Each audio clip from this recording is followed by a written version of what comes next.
નમસ્કાર ખેડૂત મિત્રો, હું ભાવેશ પીપળિયા, નાયબ ખેતી નિયામક વિસ્તરણ અમરેલી. આજે આપણે તો બાગાયતી પાક, શાકભાજીનો પાક કહેવાય કે રીંગણા, શિયાળામાં સૌને ગમતો પાક શાકભાજી એટલે કે રીંગણા. મોટાભાગે શિયાળામાં ઓળો હોય તો ઓળાના રીંગણાની એક ખેતર છે એની આપણે મુલાકાતે આવ્યા છીએ. અને આજે આપણે આ વિડીયોમાં જોવાના છીએ કે રીંગણાના પાકમાં જે સુકારો આવે છે, આપ જોઈ શકો છો કે જો આ છોડ છે એ આખો સુકાઈ ગયો છે. તો એ સુકારાના મુખ્ય કારણો શું છે અને એનું નિયંત્રણ કઈ રીતે કરી શકાય એના વિશે વાત કરીએ. તો રીંગણીમાં સુકારો છે એ મોટે ભાગે મૂળની ફૂગ. આમ જોઈએ તો આમાં ઘણા પ્રકારની આવે છે. પિથિયમ છે, ફાઇટોપ્થોરા છે, રાઇઝોક્ટોનિયા છે કે વર્ટિસિલિયમ છે કે ફ્યુઝેરિયમ, આમાંથી કોઈ પણ પ્રકારની ફૂગથી છે એ સુકારો આવે છે. એના મુખ્ય લક્ષણો જોઈ તો આ છોડ સુકાઈ જાય છે.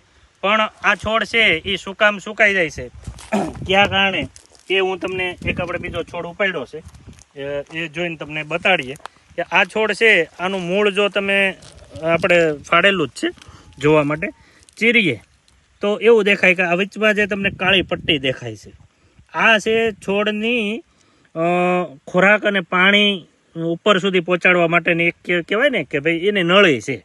એ નળીમાં આ ફૂગ લાગે એટલે આ બ્લેક કલરની જે કાળા કલરની પટ્ટી છે એ થઈ જાય. એટલે કે એનો ખોરાક પાણી જે અહીંથી ઉપર ચડતું હોય એ છે એ બંધ કરી દે. તમે અહીં જુઓ કે આમાં ઠેઠ સુધી આ કાળી પટ્ટી દેખાય છે.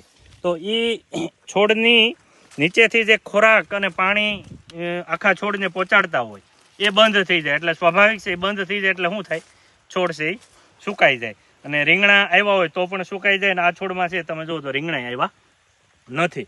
હવે આ નિયંત્રણ માટે શું કરી શકાય કે આ જમીનજન્ય ફૂગ છે. એટલે કે જમીનજન્ય ફૂગને નિયંત્રણ કરવી ખૂબ અઘરી છે. તેમ છતાંય આપણે એમ કહીએ કે વાવેતર સમયે છે ખાસ કરીને બીજ વાવતા હોય ત્યારે બીજ માવજત આપવી જોઈએ. જમીનની તૈયારી વખતે એમ કહેવાય કે એકને એક ખેતરમાં એક રીંગણાનો પાક વાવવો નહીં, એટલે કે પાકની ફેરબદલી કરવી. બીજું કે જે જો થોડાક વિસ્તારમાં તમે રીંગણા વાવવાના હોય તો એક રેબિંગ હોતેની ભલામણ છે. એટલે કે તમે જનરલી આપણે ના પાડીએ છીએ કે ભાઈ કચરો બાળવો નહીં, પણ ધરુવાડિયા પૂરતું છે એ કરી શકાય છે.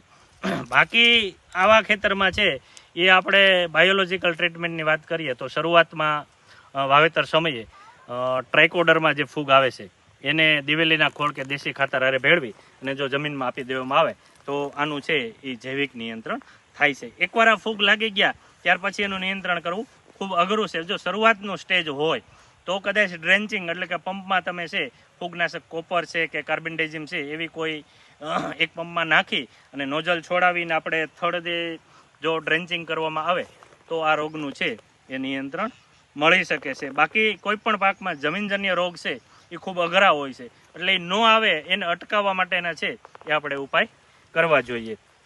તો ખાસ કરીને શરૂઆતથી જો બાયોલોજીકલ ટ્રીટમેન્ટ કરવામાં આવે કે ટ્રાઇકોડરમાં છે કે સ્યુડોમોનાસને આવી જો ફૂગ નાખવામાં આવે તો જમીનજન્ય ફૂગનું છે એ નિયંત્રણ થાય છે. તો આ આપનો વિડીયો ખેડૂત મિત્રો આપને કેવો લાગ્યો એ કોમેન્ટ બોક્સમાં ખાસ જણાવજો. ફરી આપણે નવા પાક સાથે અને નવી જ કંઈક માહિતી સાથે મળશું. આવજો. ધન્યવાદ.